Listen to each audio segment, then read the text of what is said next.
Hey everyone, welcome back to another video from A Man Talks FPL SC. Today we're going to have a bit more of a chilled out video, just going through my initial thoughts coming into Game Week 13, or kind of recapping how I went in Game Week 12 and what my initial thoughts are about my team moving forward for Game Week 13. And let me know in the comments below how you all went in Game Week 12 and if you have any initial questions for me. So if you guys enjoyed the video, really appreciate a thumbs up. Do please consider subscribing as well if you do enjoy the content, but let's get straight into it. So Game Week 12 was again a very good week with another green arrow up to 13k or 12.7k if you want to be accurate, from around 24.5k. So the wildcard that I played in Game Week 8 has definitely been a success. I was around 235k I think at that point in time. So in the last 4 to 5 weeks to go up to 12.5k is like a really big rank increase. So really happy with how the wildcard has turned out and how the team is looking overall. I can't really complain too much how we're looking. I mean, the 85 points in Game Week 12, it's the defenders really.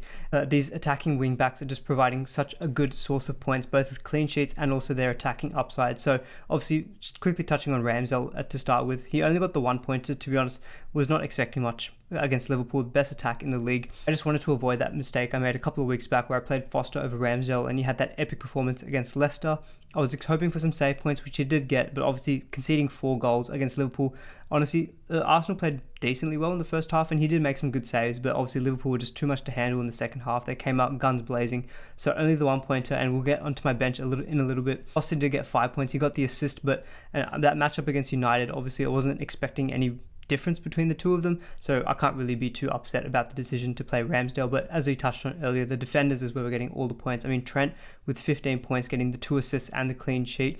Reece James, his assist was a little bit lucky. He just did a pass to N'Golo Kante and he just kind of ran through all of the midfield and had a really great finish. So obviously pretty lucky assist, but still getting the max bonus. He's so good on the underlying bonus point system. It's pretty crazy. I think a lot of it is because he's got very good chance creation. You know, he whips in a lot of crosses, a lot of key passes, so that really adds up to his bonus during the game. So very good chance of him getting on the bonus point system if Chelsea do keep a clean sheet.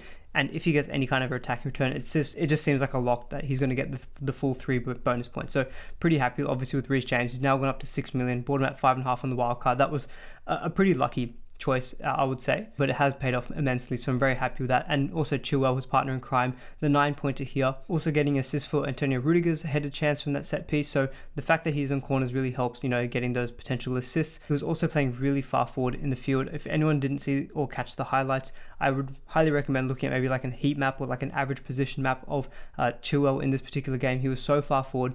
He was ruled offside quite a few times, which actually didn't help him on the bonus point system. He also missed a big chance, so he definitely could have got more points in this game. Obviously, one of the chances actually was if he stayed onside, Reece James actually finished off the goal. And so Reece James could have even had more. So James and Chilwell, just an amazing pairing. I think the two obviously best Chelsea defenders to get, and I don't think it's too late at all to go for either one of these two. I don't even think, you know, if you're sitting there with say like a Rudiger, obviously he scored very well. He scored a goal, scored I think 14 points this game week. Diaz, you know, he obviously didn't play for Man City. I think if you have these kind of defenders, I think the price of these wingbacks, you know, Reece James is at 6 million, Chilwell is at 6 million. The fact that Diaz is at the same price, yes, City have probably better fixtures than Chelsea.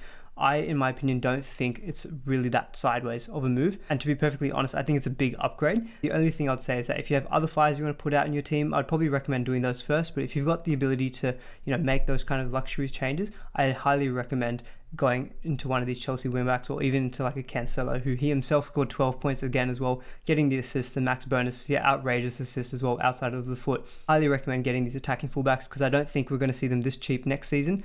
Cancelo I can easily see being 7 million plus. Trent I can see being 8 million.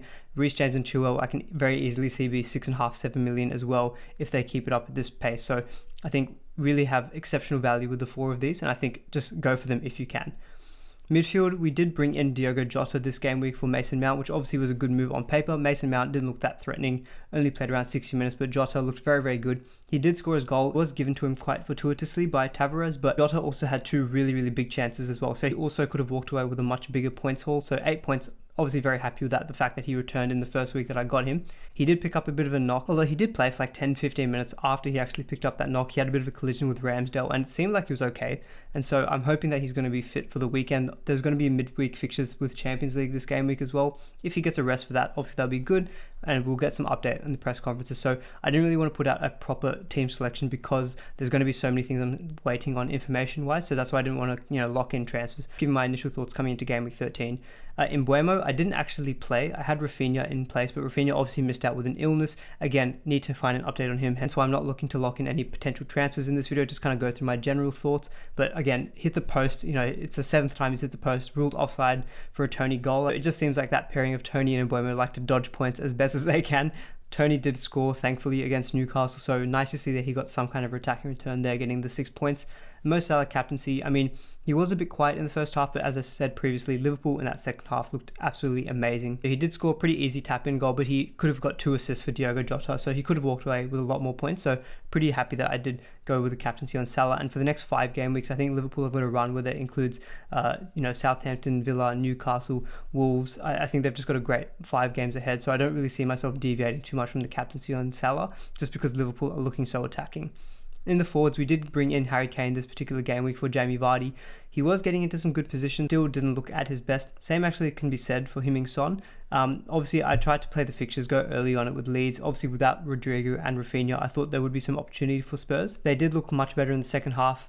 Kane did have an effort that did come off the post, so I think there are some more encouraging signs, but I think if you haven't got Heung-min Son or Harry Kane, I still don't think they're necessarily a must buy. I just wanted to play the fixtures and kind of just potentially jump ahead of the curve. I was able to fit him in on a free transfer, so I didn't have to break up my team too much, so it made sense to just kind of play those fixtures and see if I could gain an advantage. And that way, obviously it didn't work this particular game week, but he still has got Burnley, Brentford and Norwich coming up, so let's see and hope for some attacking returns from him.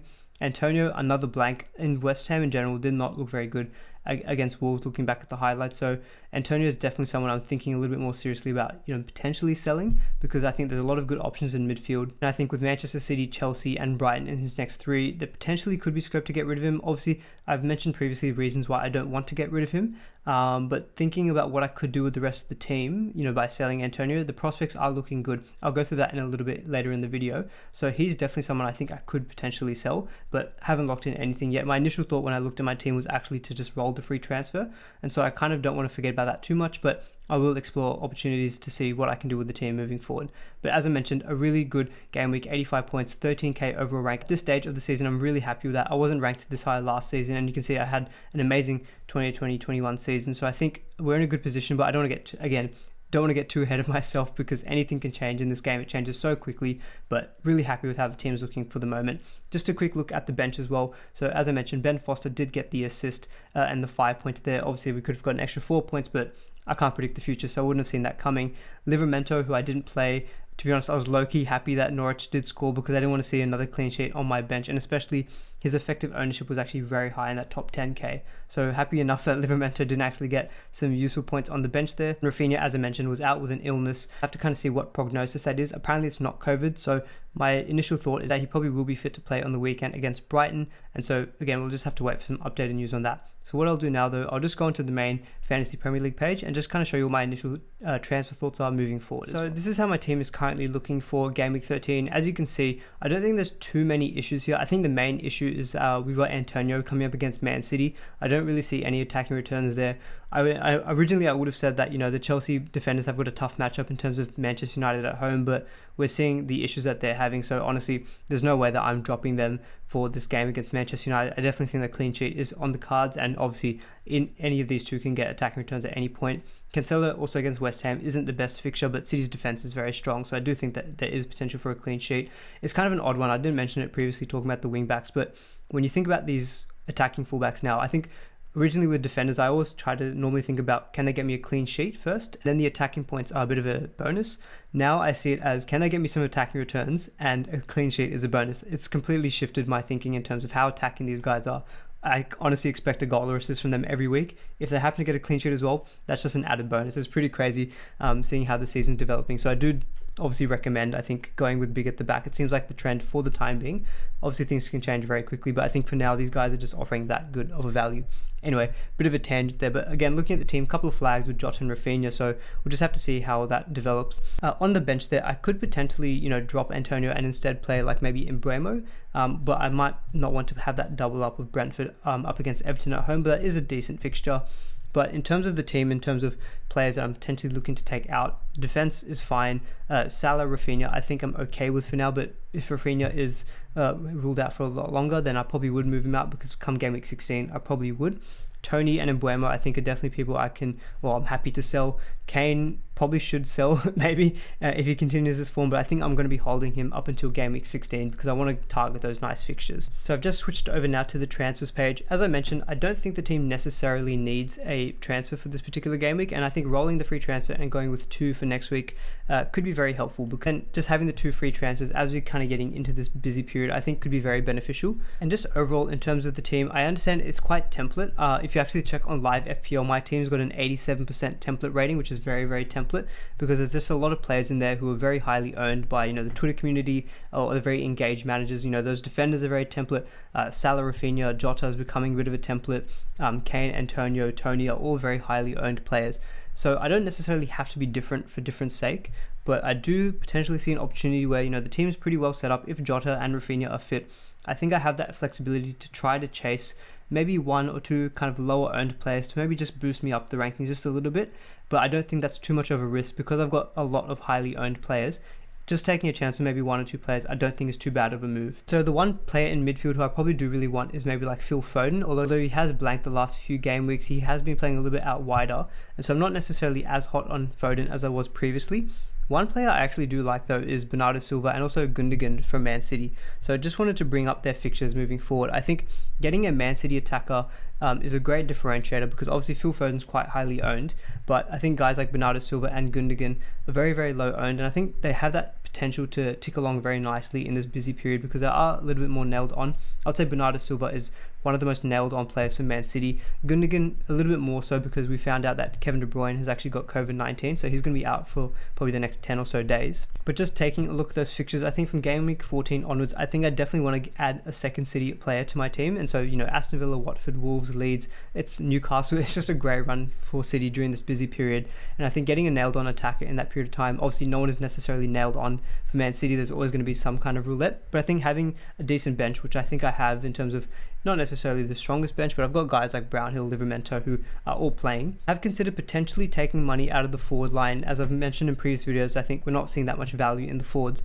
So one thing I have thought about is potentially taking out Antonio for someone like Emmanuel Dennis or also Josh King. I think I mentioned King in either last week's or the week before's video as a good downgrade option because Watford has some decent fixtures from around game week 16. So say technically I add Josh King in replacement of Antonio. What this actually allows me for this particular game week, if I really don't want to play Antonio against Man City, I could potentially bring in King, who does have Leicester away in this game week. Leicester have not been keeping clean sheets like at all really, and so I don't think it's actually a bad fixture for Watford. It seems like Ranieri's got their attack looking pretty decent. Chelsea and Man City are not very easy obviously after Leicester, but I can very easily bench him at his price. So I have thought about Josh King. His underlying stats are not too bad. What that allows me is actually gives me 2.2 million in the bank, and I think Embuemo is probably someone he doesn't necessarily have to go because Brentford still have some decent fixtures, but Embuemo is someone I have thought about taking out. And as I mentioned, I really like the look of Bernardo Silva. You can see there's 7.7 million in the bank. It doesn't get me enough money to go for someone like Phil Foden. Even if I drop down to Emmanuel Dennis, that still only gives me 8.1. Still not enough to afford Foden. You can see there Bernardo's pretty high up in the midfielder points rankings, and if we just have a quick look at his history in the recent games, you can see that he's played 90 minutes from game week 6 basically onwards, and you can see that he's been ticking along very nicely. He's got the 4 goals and the 2 assists, playing in a Man City attacker. I really like the look of him in terms of the eye test. I think he's popping up in the right positions. We saw something similar happen with Gundogan last season where he was kind of a non-FPL option, but all of a sudden he became one of those players who was almost essential. I'm not saying that's necessarily going to happen with someone like Bernardo Silva, but I do like that as a bit of a differential option. I could very easily go for Gundogan if it seems like he's a bit more nailed on, because I think Gundogan is going to be on penalties. It actually looked like he was holding the ball for that potential penalty that Man City had. So I very easily could go for one of those two. And that leaves me 0.5 in the bank, which is still enough money to, potentially go for Ronaldo in game week 16. So that's my initial thought. The question is whether I kind of do these moves this particular game week, or if I kind of roll over and try to do that in game week 14. Part of me thinks that, next week I might not want to do the Antonio downgrade because he's playing Brighton, which is still an okay fixture. Obviously, I wouldn't probably do the 2 moves together this week because that would be for a -4, and I don't think that's necessarily required for my squad. But I could potentially do that Antonio downgrade to Josh King, and that leaves me that ability so that next week when Brentford play Tottenham, I can then use that money to upgrade Mbeumo to Bernardo Silva when they verse Aston Villa, because this week Man City are versing West Ham, who are a good opposition, so I don't necessarily think I have to bring in Bernardo Silva for this particular game week, but I think having that ability to bring him in next week I think is really appealing. Obviously, I have to do a little bit more analysis in terms of his underlying stats, but I do really like that selection. Tony is obviously someone I could downgrade, but the reason I've decided in this particular case to not downgrade Tony is a budget. I don't have enough budget to kind of make that money work in terms of downgrading him to like Emmanuel Dennis to upgrade someone like Mbeumo up to Bernardo Silva. The difference is that if Rafinha is ruled out, I could then use Rafinha as a placeholder for Bernardo Silva instead, so which is why, again, I'm waiting on updated news. But the reason I've kind of thought maybe Tony is okay to hold in the next few weeks instead of Antonio is just the fixtures moving forward for Brentford are still okay to some degree. We've got Everton, Tottenham, Leeds, Watford in the next 4 game weeks, which I don't think is I think it's one of those cases where I don't necessarily have to play him every week if my squad is strong enough, but he's okay to still be a playable option in this, kind of congested fixture run. That's one benefit. He's probably nailed on to play 90 minutes every game week. You don't have to worry about that so much with Tony. He is on penalties, so he's not the worst option, I think, to hold. And so then what I would do is then in game week 17, when the fixtures start to toughen up just a little bit, that's a perfect time to bring back someone like Antonio. And so that could be a case where at that point in time, I downgrade the likes of maybe a Rafinha to maybe a cheaper option. Then I can use that kind of extra money to upgrade Tony back to Antonio. I have to do some future transfer planning for that. That's kind of my initial thoughts of what the team could look like for the next couple of game weeks. I really like the look of Bernardo Silva. Obviously, I think this particular midfielder spot, if I've got around that 7.7 million in the bank, I think it gives you good flexibility. Obviously, Gundogan, Bernardo Silva, there are some good differential options in there, like Conor Gallagher, obviously I could still very easily go for. Cornet from Burnley also could be a good option. I guess what I'm trying to say is that I kind of want to maybe take advantage of taking out Antonio to maybe go a little bit more differential in terms of that midfielder spot, because I think it will help me potentially get some rank gain, and I think it just makes it a little bit more exciting in general. We'll probably end the video there. This is going to be a little bit longer, probably just kind of wanted to maybe be a bit more unedited, just kind of give my thoughts out in general, but hopefully you guys found that useful. If you've got any initial questions coming into Game Week 13, definitely let me know in the comments below, and also let me know what your kind of initial thoughts are moving forward for Game Week 13. So I hope you all enjoyed the video. Really appreciate a thumbs up if you did enjoy it, but I'll see you all in the next video.